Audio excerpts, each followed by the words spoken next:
Hey y'all, this is Aemok, Madam Hexe, and Kaitlyn Kayce. And this is Trouble Comes in 3. This podcast discusses scandalous topics like communication and sexual health, along with kink, leather, and ethical non-monogamy. If you're under 18, please leave us and check out scarletteen.com. For those over 18, welcome and let's get naughty. Preston, you threw me off my game. Yeah, fucked it up, puppy dog. Our mandatory Preston appearance. Our mandatory doggo appearance. So that was a non-consensual Interruption. We did not consent, Preston. We kind of did because we let him stay in the room. That's informed consent. Yeah. That's informed consent because, you know. And risk aware. Yes. So. All right, so why are we throwing around all those words? Because tonight we're talking about consent and some of the theories around consent. Specifically in the BDSM context. But applicable to pretty much everything. Right. This is a BDSM focused podcast, but this is great for everything. I mean, family interactions, job interactions, circus and- interactions, everything. So, what is consent? So, the wide known definition of consent is permission for something to happen or agreement to do something. And so it is kind of like, you hear a lot of people like, well, consent's just consent. No, it's a very specific thing, and consent can mean so many different things. And so it actually started in the late 1980s when Louis Pinot argued that we have to move for a more communicative model of sexuality. And so that's where kind of consent became a thing, and it was to be clear, objective, and layered, as well as comprehensive. And so that's kind of when you saw the no means no start to arise. That tagline start to arise. And then in the late 1990s, they wanted a new model of sexual consent to be, and it was proposed to have the yes means yes. Yes means yes. Because no means no leaves a lot of interpretation open for, well, what if it was a maybe? What if they didn't say no? Is that then a yes? And so that's kind of when they started to look at... Lack of a yes being a no. Right, and so that's when they started to look at yes means yes, which I thought was really cool. And then Hickman actually stated that consent needs to be free verbal or nonverbal communication of a feeling or willingness to engage in sexual activity, which leads to us moving into these future consent theories, because obviously that leaves a lot open to interpretation, and a lot of people have very particular views on what nonverbal consent means. Right, so, and can someone consent non-verbally? So when we say theories, we're talking about like guidelines, little helpful catchphrases in order for you as an adult to figure out, am I giving consent? And is this other human being I'm engaging with also giving consent? So I think we'll just run through some of those then, Yeah. So one of the very first kind of theories was SSC, or safe, sane, consensual. Now, nowadays this is a little more problematic because what is safe? A lot of what we do is not safe. Right. By the nature of the beast. Sane, voting somebody else is insane because of what they do. Right. This really came to be in the early 1980s.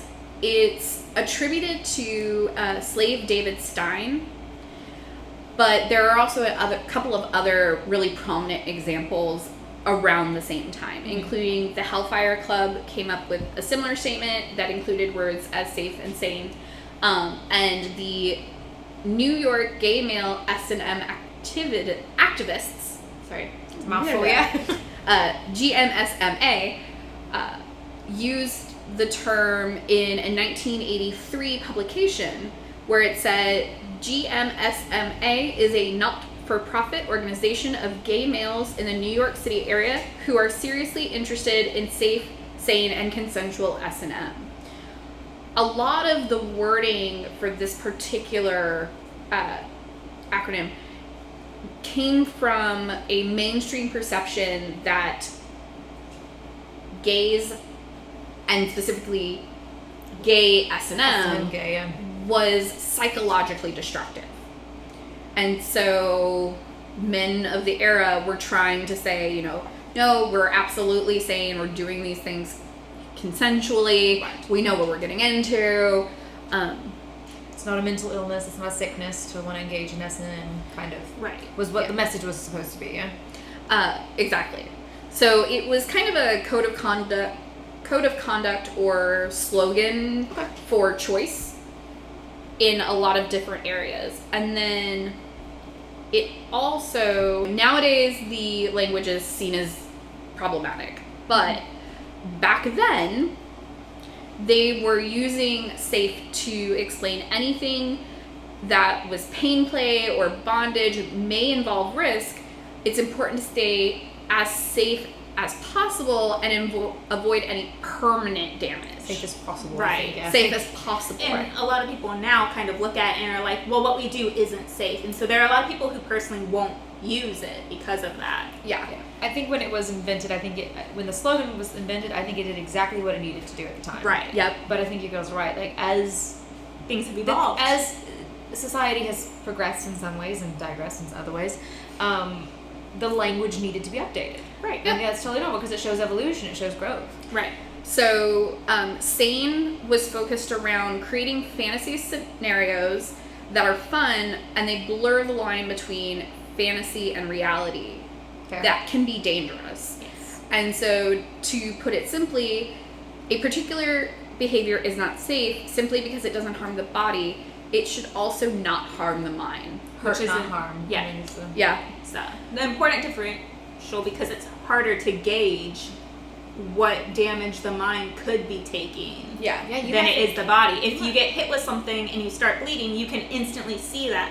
If something harms you mentally, it could be weeks, months, years before you actually realize what happened. Yeah, that's always the trickiest part, I think. And then consensual, the last letter, speaks about, it's not just about sex. It's for all of the behaviors that go into sex. Mm-hmm. So a person agreeing to have sex doesn't necessarily agree to be flogged or be suspended. That people interacting are communicating what those expectations are. Right.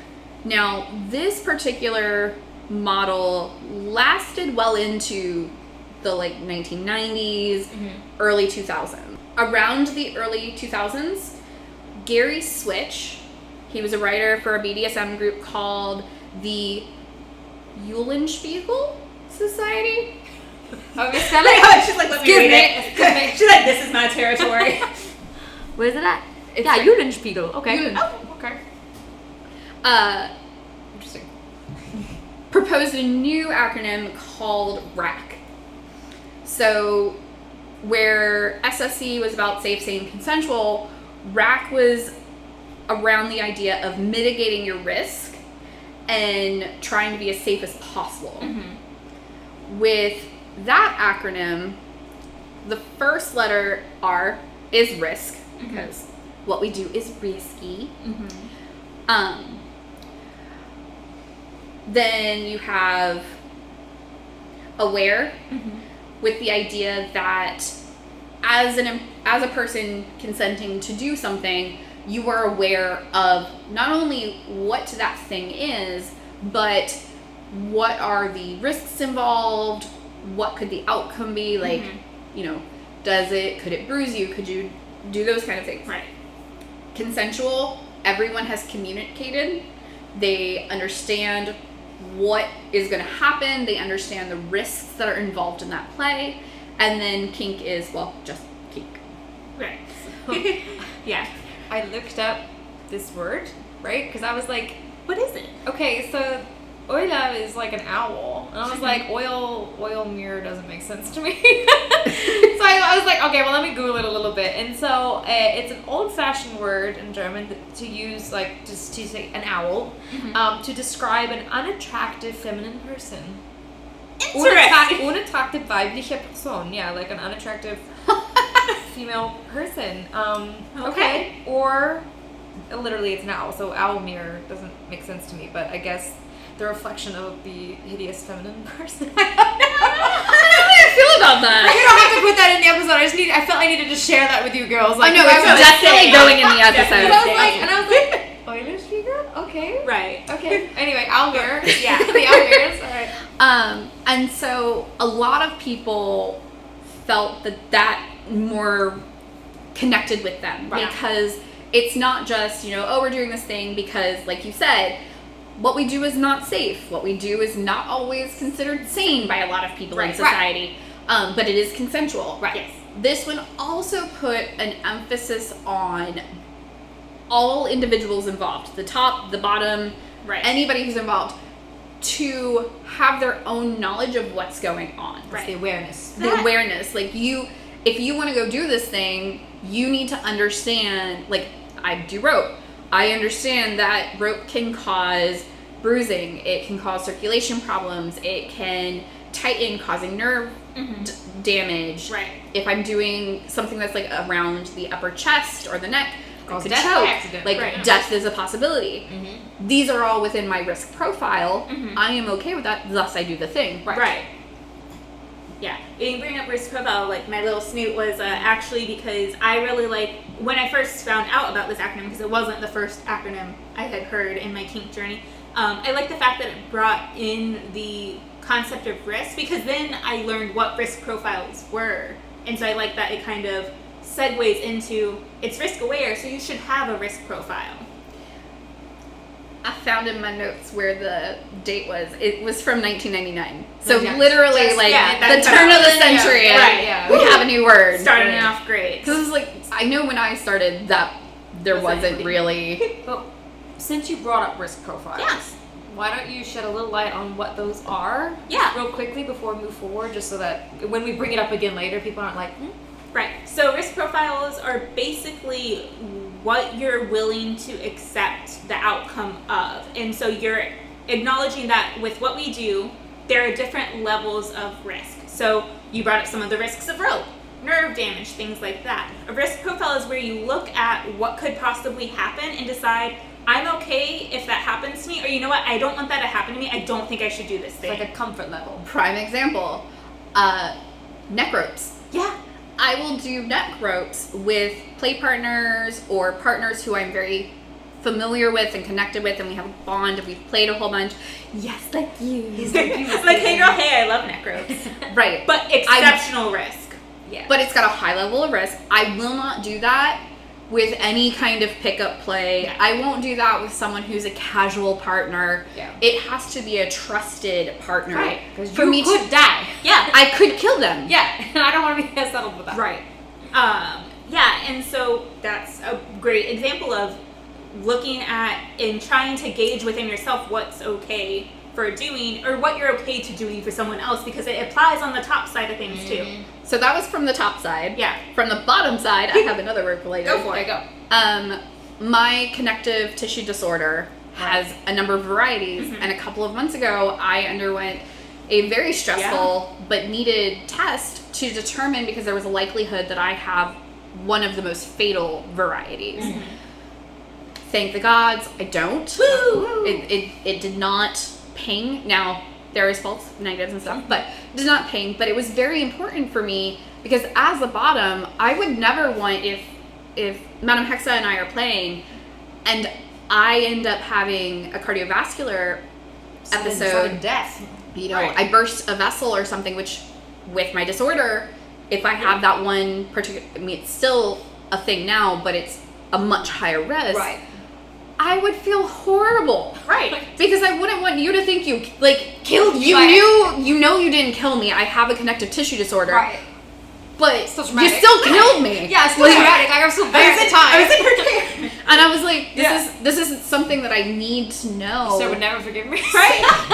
Right? But I need to know so that, one, I can make the decision of whether or not I want to continue to do the kind of extreme rope that I enjoy bottoming for. Right. And my partners can make a decision on whether If they're comfortable. if they're comfortable knowing that An option that can happen. these are the really serious things that could happen to me. Absolutely, yeah. Yeah. And even on a little bit less of a dire, a dire Dire. I'm no. so funny.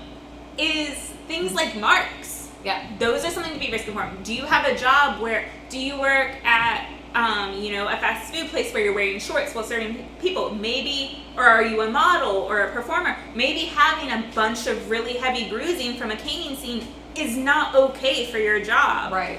Or where the bruising's placed. You don't want to be bruised around the neck. Right. So things someone like might that. call somebody to assist you and you don't need help. If it's a really important weekend with your very conservative family, Yeah. maybe not having your like back of the thighs beat to shit, and going to the pool. Right.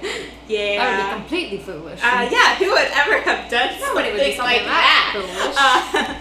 But yeah, so like that right there is a risk where you can decide, it's not acceptable, and it can change. It could be this weekend I have a birthday party where I'm going to be in a pool, so it's not in my risk profile to do heavy impact play. Right. Like it can change and you can reevaluate it, but it's knowing basically what you're okay with doing, if you're okay with the idea that something could happen by doing this thing, the direct consequences of it, and communicating that to your partner. Sounds good. So, All right. So you have some newer. yeah. So as we evolve a little bit, so there was not a kerfuffle, but there was concern brought about for the idea of rec. And the concern was they felt the community as a whole, or portions of the community as a whole, decided that they felt like RAC didn't stress the responsibility that specific individuals played. It kind of looked at the community as a whole to be risk aware, but it didn't really stress like this person who is entering this has the responsibility to know themselves. And so there's a little bit of a debate on when it actually came about. Some sources cite the event BDSM Overdrive in 2002, where it was mentioned as personal responsibility in consensual kink. Since then, it has kind of evolved into being personal responsibility informed consensual kink. And you saw that kind of come around more in 2009 when it started to kind of gain favor on a whole. And so they felt like this would fill in the gaps they thought RAC didn't really cover. And so, personal is going to be you as a person. So if I'm coming into a negotiation with Madam Hexe or aemok, I have a personal responsibility to prove that I am informed about what I'm asking them to do to me. So I could come to aemok and say, I would really like you to tie me. I know that I have a bad knee. I know that it might give me trouble. Here are the things I can do. Also, I know that it could result in nerve damage. I know that I could have, dislocation issues maybe, depending on what we're doing. I'm okay with that. So I'm putting it onto myself to explain my risk profile to her and basically almost kind of petition why I think she should top me for this, and that I know this is what I'm getting myself into. Will you do this thing for me? But then it's also the flip side of she then has a responsibility to express her personal, that she has been personally informed on the things she's doing as well. And so hold on, let me look at my notes real quick. It's like they acknowledge that this also is not perfect, because as we were talking a little bit with, safe, sane, consensual, it's hard to communicate really if it's ever truly informed, because you can be informed about the physical risks, but they argue it's hard to be informed about the mental and psychological effects it could have on someone by partaking in it. They can't inform that they're not going to have an adverse reaction. You might think you're fine and all of a sudden not be fine. Right. Well, even with the physical stuff, you might, I had no idea that anything was wrong with me. Right. And I dislocated a shoulder in the middle of a suspension practice. Right. And you're like, whoops. So, even that, I know it could happen, and it happened. Yeah. Yeah.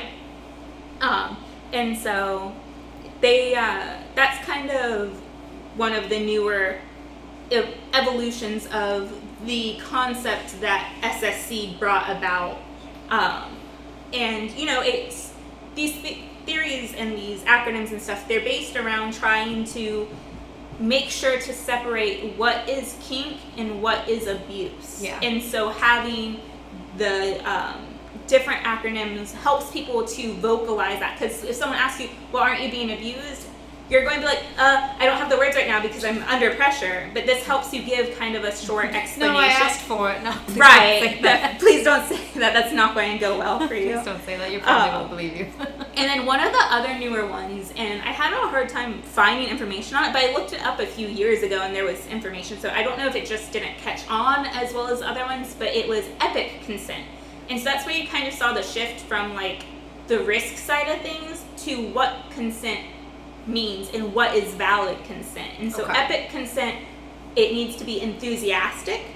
So you have to be, if it's not a definite yes, it's a no. Or if it's a, yeah, that's fine.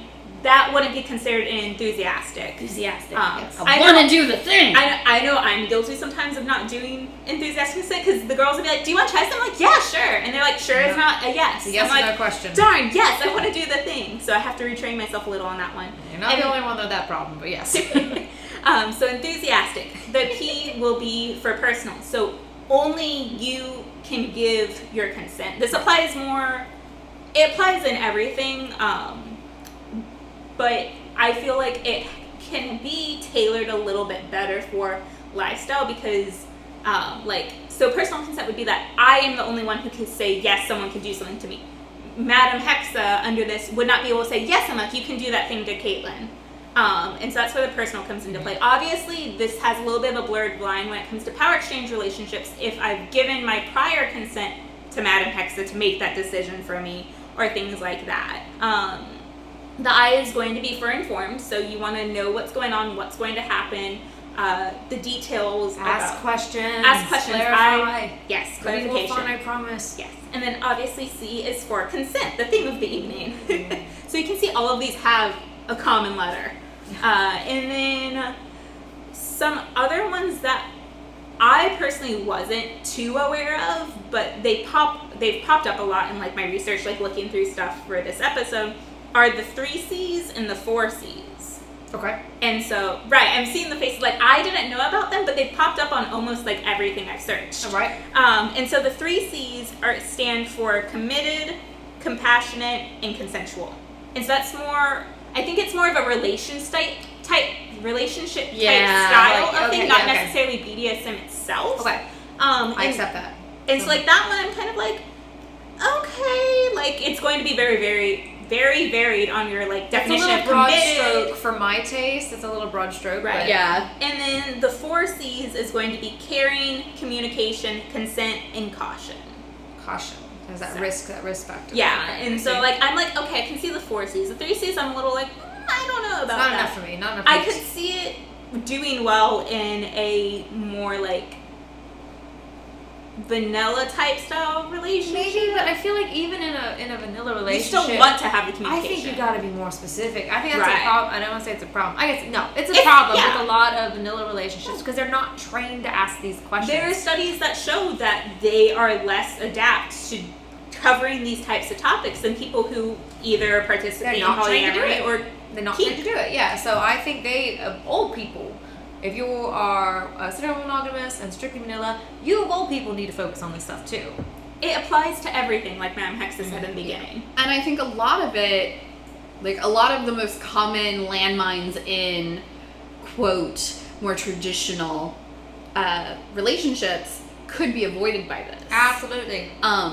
I absolutely support someone who was married and had mis-expectation communication.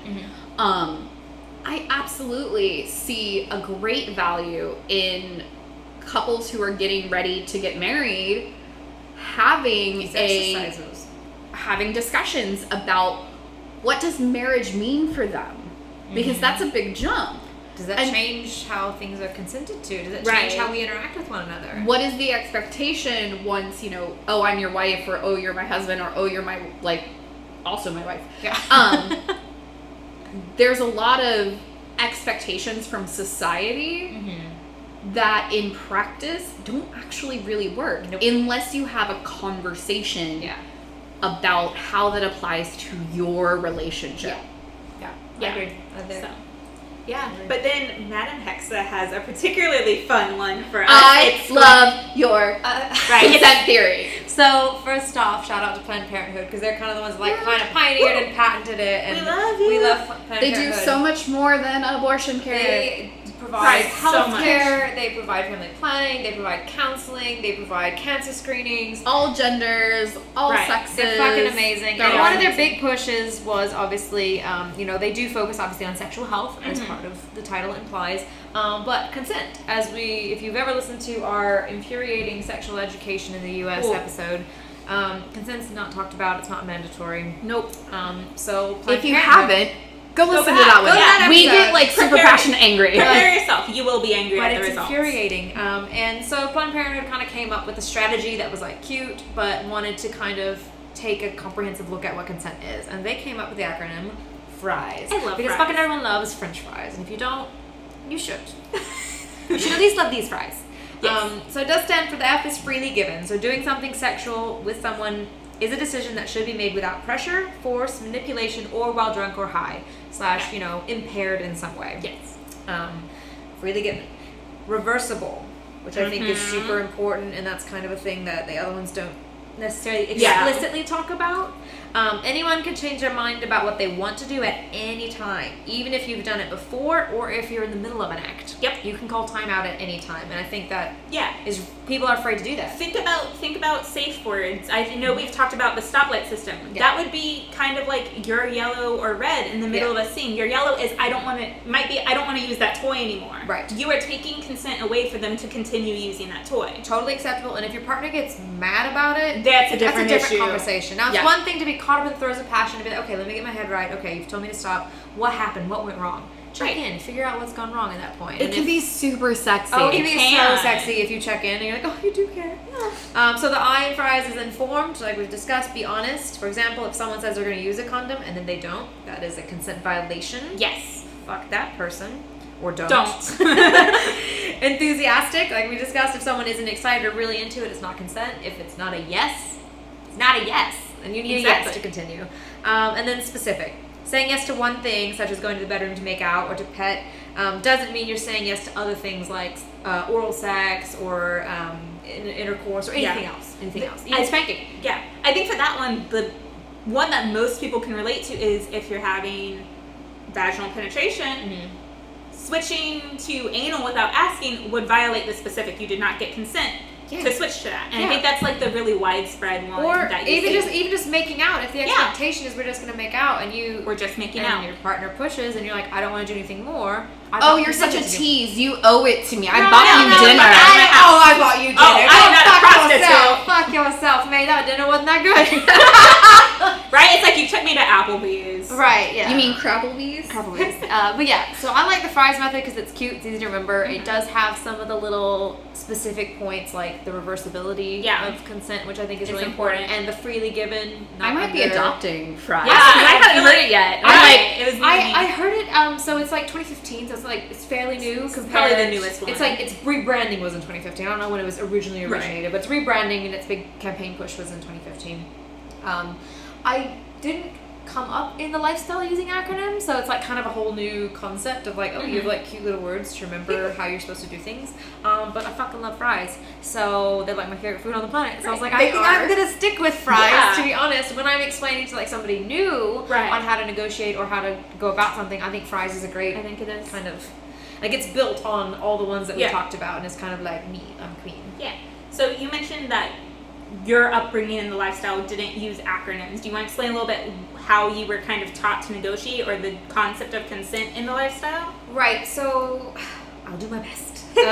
So consent is, by definition, something that you have to be aware about, as we've discussed. And so when I was coming up on the S side of things, if, a muck approached me at a party or an event and was like, I'd like to cane you. If I had never been caned, example, I was not allowed to say yes. I can't make an informed decision about what that sensation will be like because I have no idea about it. So you'd have to refer to your member sir and say, this has been offered to me. There was also a much higher importance put on learning by going through dynamics, by having mentorship Yes. that we don't That structure. necessarily have here. We don't always, in regionally specific, I suppose, like we don't always have that same kind of like honeycomb structure where it's almost like you're adopted by a whole group and you're kind of like boarding schooled your way through the system, basically. I think it's really and at neat. the end you're like, all right, bye, and they kind of let you go. I mean, sometimes you get adopted in and sometimes they're just kind of like, okay, bye. It's more common to be on your way, now you go make your way and you have a name and you have these references in that you can call upon. But so part of the negotiation for consent, if I hadn't done something, would be that the person that wants to do the action, so if a muck wanted to cane me, she would have to explain to me in front of my dominant at the time, you know, how long she's kind of been doing it, what she had in mind, where she was going to touch me, all of those kind of key factors. And the dominant is there to make sure that that is what they're going to allow, but also what they feel like you're ready for, because if you've never done it, you're kind of relying on their judgment. Additionally, your dominant would also kind of have a discussion with you, like, do you understand, this is what's going to happen, these are the physics, this is some of the sensations you may feel afterwards, and we need to make sure that when this is done that you have a place to kind of process that, especially with a hard impact tool like caning or paddling. Like there's a lot of like shit that comes up afterwards, especially if you were swatted as a kid. That shit comes back later.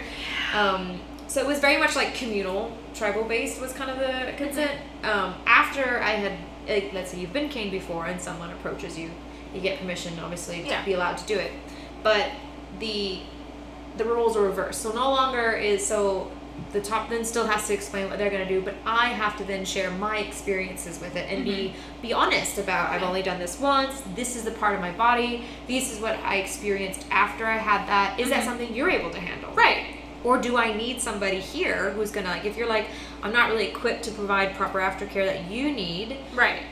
You need somebody here, that kind of thing, and kind of setting up the parameters that way. So it was more of kind of like an ongoing conversation, but it was a literal conversation, which I really like. I do love fries though. Fries. I'm taking that home with me. I'm like fries. Yes. So because like Germans have such affinity for French fries, like hummus, like pommes frites, or like life. Yeah. So I'm like, this is perfect. All of the different ways to fry potatoes in Germany. And like you get them like in a cone of paper and different sauces on top. It's like an ice cream cone, but it's fucking French fries. Which is it's amazing. So that's pretty good. So when I first started kind of dabbling and sticking my toes in and learning about the only of all of these acronyms that existed was SSC. And it was actually a pretty long time before I heard like RAC or any of the others, like a good 10 years before I was hearing it. But to me it kind of made sense at the time.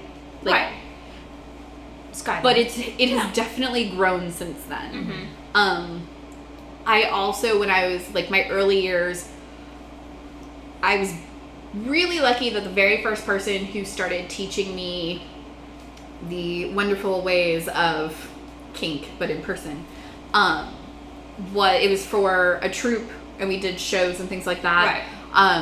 She was heavy on consent. Also, she worked at a strip club. Heavy on so consent. She was already super heavy on consent. But then it was a very informed thing. New people within the troupe, these were the things they were allowed to do. They had to be taught and shown that they can do it within the most, because we worked predominantly with like randos, free roaming or rando, possibly intoxicated humans. How do you do this? What kind of situation can you do this? Where is that line? Where do you draw the line, whether they like it or not? And how can you do it as safely as possible? For insurance purposes.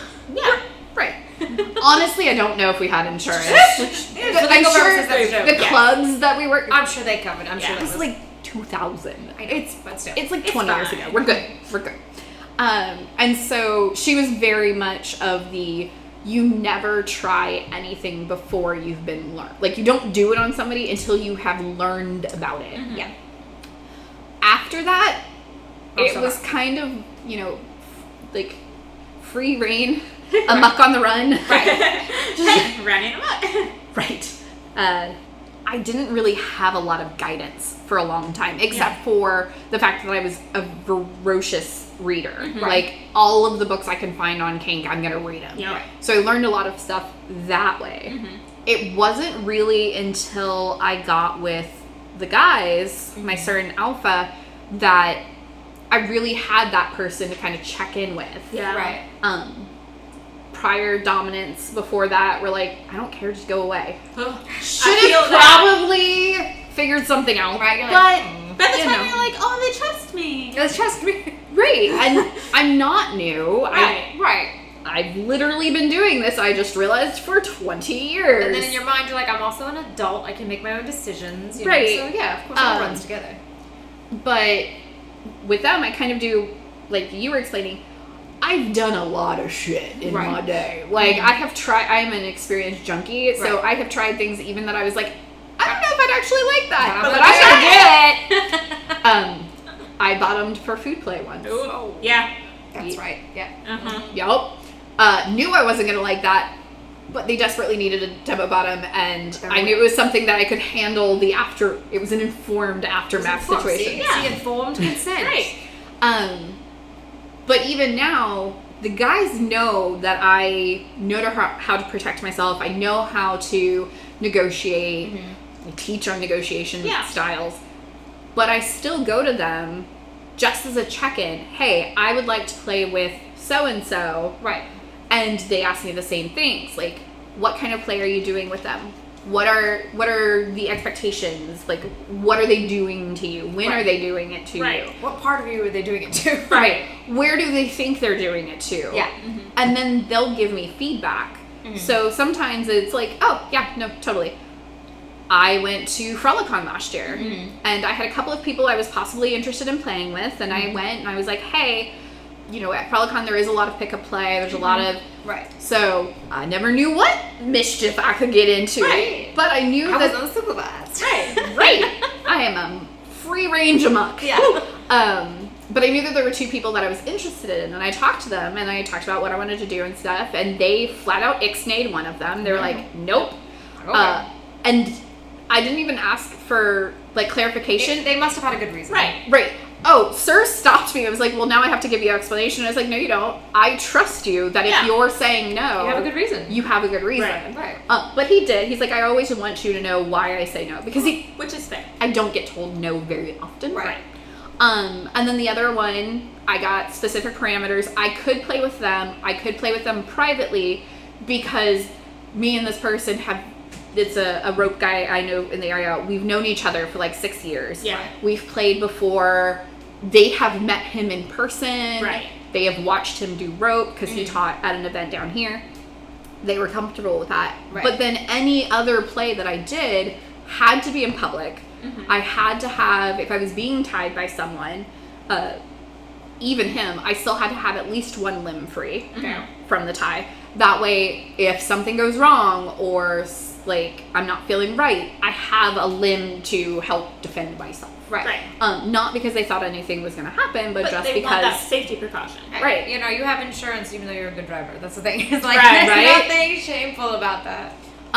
And while to some people, and I've actually had people be like, oh, why, like, you have to ask? And I was like, to me, one, it's a power exchange. I have to ask. Two, well, because especially if they've known me before, when I had dominants who Didn't care. Right. kind of didn't care and were like, do whatever you want, just don't die, come back, maybe. You know, it's strange stuff because they haven't seen me have to do that. Sure. And I'm like, well, yeah, no, like, to me, it's them caring for me as their property. Like, Absolutely. they're making sure that I'm not getting in over my head for whatever it is. Right, exactly. Right. No, I totally agree. You kind of brought up the point I was going to bring up, but it's the fact that they care, and it's, for me, it's a comfort thing, and so it's like, it reminds me every time I think about doing the thing that, I'm owned, that I've chosen to give that to somebody else, and for me, it's kind of I also like that it can be not an easy out, but if I'm unsure of something, like, you know, I want to try this thing, but I don't know that maybe it's the best idea to try this thing right now, by referring to somebody else who I trust to make the decision for me, they can be like, you know what, I don't think you're in the right headspace right now, you've had a really hard week to try that thing. Shit, my guys don't even just limit it to my playtime with other people. If if somebody has approached me to teach or I want to apply to teach somewhere, I have to check in with them. I think it's a great tactic. I personally love it as an S-type. Because It's also a great escape where you're like, oh, I don't want to do that. I'll have to ask. it's super useful for that. Or if you're not sure, you can be like, possibly, but I have to ask first. But for like teaching and stuff, even though my guys are very, very, like, education is super important to our family, you know, all of us are very educationally focused. I have a tendency to overextend myself. That doesn't sound like anyone else in this room. And so I will teach you guys to say no. I was super happy gotten better. because I told somebody no, and I was like, Alpha, did you see? I didn't think. I said no. Because I'll already have a busy plate. Like, I'll be, you know, assistant coordinator for something, and I'm teaching 2 classes, and I'm kind of like filling in gaps here and there, and then somebody will be like, oh, we need you to teach another class. I'm like, sure. Why not? I'm like, but when am I sleeping or eating? Because those are important. Also water. Yes, Yeah, water water's is important. So the guys will be like, if it's a conference where the potential to teach multiple classes is there, they will flat out say, you can teach 3. Yeah, fair. You know, over the entire course of the event. Right, 3. Because I try not to be a 3 brat, a but day. it's literally just part of my DNA. So I'm like, well, they said 3. They didn't specify what, like, How I should Right, do so things. 3 a day. yeah. So they know that my brain will be like, here's a loophole that I can jump through because it's supporting my community. Like, I'm not doing it to be a brat. I'm doing it because I'm like, they need me to teach. Yeah. Love you guys. What's on your mind, Kaitlyn? So I'm kind of you're one end of the spectrum. I'm the other end of the spectrum. So my entrance to the community was actually after, because Fry's was apparently revamped in 2015. My entrance to the community was after all of these acronyms had become a thing. So you got the buffet of Because I'm an old lady and you a baby. Got the buffet to choose from. So for me, it was when I entered into the online community before I entered the real life community, because this day and age, it was a lot more accessible, and I had a buffet of options. So like Kink groups were my like first entry into it. Hey, little chat rooms, like It was innocent for us, but yes. sneaking in through like dial-up service. But so I would talk to people, and you know, one of the things that got tossed around as people tried to educate the newbie was SSC. And so I'm like, okay, I don't know that I really like this, but if it's what's there, like I get the concept. If that's the flagship, then I have to accept right, it. I'm like, okay, and like, so I did ask questions. I was like, well, is this really safe though? Like, or is this really considered sane? Because some of my, if you have not been listening for a while, and this is the first episode you're tuning in on, first of all, welcome. Second of all, taste. I have very extreme taste, and so You do too. I do too, but I'm not receiving. I'm not receiving hardly any of it. But like for me, the Other only than full-time live-in service, I'm not really receiving any of the extremities. the only thing for me I knew that I was into when I entered the community was blood play, Okay. which for a lot of people is like a hard no. I feel like it's like a cute emo 90s kid thing to be like, I love blood! Like, I really do. Except I I really not. do love blood. No, I mean, yeah, I love blood play now. The concept of it, like, you know, and like the whole But vampire like sex that kind of was thing, but that That's was like like an early 2000s thing, yeah, definitely. that was the first thing I was exposed to. It was what I knew I liked coming in, and I was like, but it's, you know, like you're teaching me about all these things, and I don't know that that's safe or that's Definitely sane. not. Definitely Like, not safe. and No. so that's where I started to like question more. And much like aemok, I am very much so research based, and so I actually researched the lifestyle for a bit before I entered the lifestyle. Listen to our first episode for more on that. But so in my research, then to be like, okay, but is SSC really the only way to do things? There's never only one way. Right. And so that's no what, two way. no two way. And so once I got into the kind of real life side of things and went to my first dungeon, I had someone explain rack to me. I was like, that makes so much more sense. You're like, I'm on board with this. And so, like, for me personally, if I'm explaining to someone who's just starting out, my default is rack. Right. Because for me, that is kind of my new basis. I acknowledge that SSC played a very big part in things. It was a foundation. I felt like I evolved. Right, and like honestly, like I conformed myself to SSC for a bit. I didn't do the riskier things until I found that Someone's out there doing it, so you might as well do it too. Right, and so like that was kind of my evolution into that. And then a few years later, which is only like a year or two ago, I heard prick for the first time, and I was like, okay, but how is it any different than rack? And they're like, oh, but it's your responsibility, not like the interaction's responsibility. Like I feel like I lean with your first notion. I think they're pretty much the same thing. Like Yeah. I feel like when I'm saying you need to be risk aware, I'm saying you as a human being need it. So I have the same instinct that you did. Like someone just wants to say, hey, you little prick, and use that as an acronym. What I Fantastic. actually heard for prick was that, so risk aware is you're responsible for knowing what's going on, like what you're getting into, and prick more focused on not only are you supposed to understand what's going on, you are risk aware, but there is also a personal responsibility. So if you do the thing and get hurt, you knew what the consequences could be, maybe that's and then important. Yeah. so that's an important distinction. The way that it was explained to me from people was that you are also held personally responsible, because even though when my shoulder got dislocated, we both knew that could happen. It is dislocation is a risk in suspension. Right. I am responsible to deal with the aftermath. you didn't turn around and blame But my top is also responsible. Right. You don't get to be like, oh, well, you consented, so. Right. You don't get to be dismissive as a top. Right. But as the bottom, like let's say you get dislocated, it's one of those things where you did this to me. We did this together. Yeah, and we did both this knew together. it was a risk. And I will help you as much as I can after the fact. And I have seen people turn around on tops and be like, oh my god, I can't believe you do this to me, da da da da da. It messed me up. But like, I was also privy to them having the negotiation. Like you knew that was a and risk. that was a known risk. Right. Like, okay, it sucks that it happened to you. Right. However, it is not all their fault. That is not what we mean when we say reversible consent. Right. So that's not the same thing. That was the personal response. That's the emphasis of the personal responsibility, is that you can be as aware as you want to be, but you are also responsible for what you choose to dive into. So if something is above your skill set and your risk profile and you decide to do it anyway, you're can't responsible back for that up. decision. Okay. Yeah. No, So I like that's a that. good distinction to make, because I'm like, they sound the same thing. Yeah. No, it's an important distinction to make, I think. And like for me, honestly, I'm probably going to move to adopting fries, because Less fries.